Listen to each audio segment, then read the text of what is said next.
Listen to this. In my entire life, I have never had difficulty with the cops. I have had difficulty with the cops. I haven't had difficulty with the cops. I was once sitting home in my house, and a lot of cars pulled up around the house, and they shined in searchlights. And I heard a voice over a loudspeaker say, "We have your house surrounded. This is the New York Public Library." They wanted the books back, you know. A little librarian was lobbing grenades over the house. You know. I came out with my hands up, you know, kicking the books ahead of me. Like, they took me down to the main branch in New York, and they took away my glasses for a year. However, living as I do in our rich neighborhood in New York, we get robbed all the time there. It's a very popular thing in Manhattan. You know, my apartment was robbed around 4 times in 2 years. And I didn't know what to do about it, you know. They just broke in and took things and would leave or anything. And finally I put on my door a little red and white sticker that said, "We gave." I figured that would end it, you know.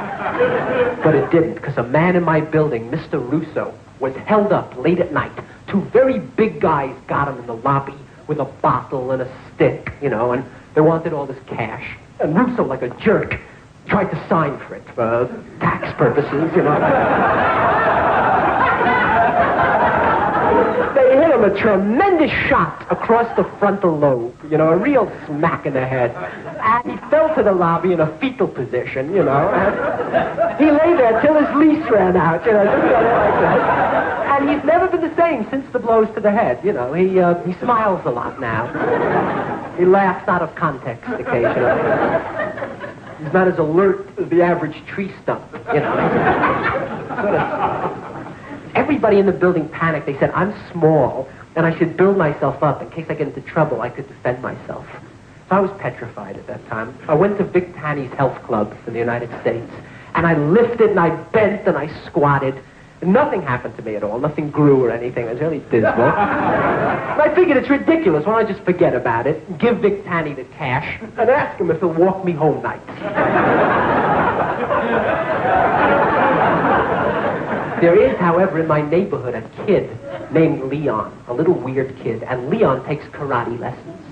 And Leon is always walking around with his hand cocked at a right angle like this, you know? And everyone said I should learn judo because I'd be an absolute animal if I knew it. What are you laughing at, lady?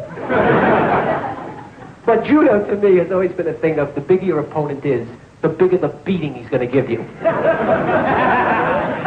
That's the way I feel about it. The Japanese lost the war, you know, and don't want to get involved. Lived in fear. Then my good friends told me in the back of Esquire magazine, you can send away for a fountain pen that shoots tear gas. A great fountain pen, and it secretes a gaseous billow, you know, it can disorient a dog if necessary. Really a thing.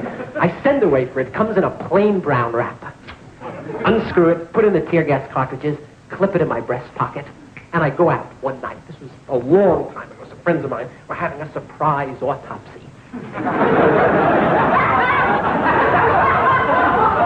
And I'm dancing, you know, really sensational. Coming home by myself, 2 o'clock in the morning. It's pitch black. I'm all alone. And standing in my lobby is a Neanderthal man, you know. Eyebrow ridges and hairy knuckles like this, you know.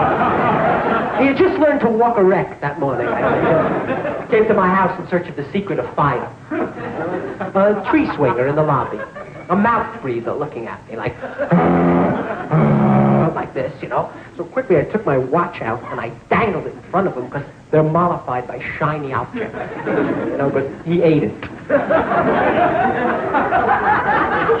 I backed off, pulled out my tear gas pen, I unscrewed the top, I pressed the trigger, and some ink trickled on my shirt. I made a mental note to call Esquire and tell them that I'm standing in the lobby, 2 o'clock in the morning, with the product of a broken home, you know. I had a fountain pen in my hand. I tried writing on him with it, you know. He came for me and he started to tap dance on my windpipe. Very quickly I lapsed into the old Navajo Indian trick of screaming and begging.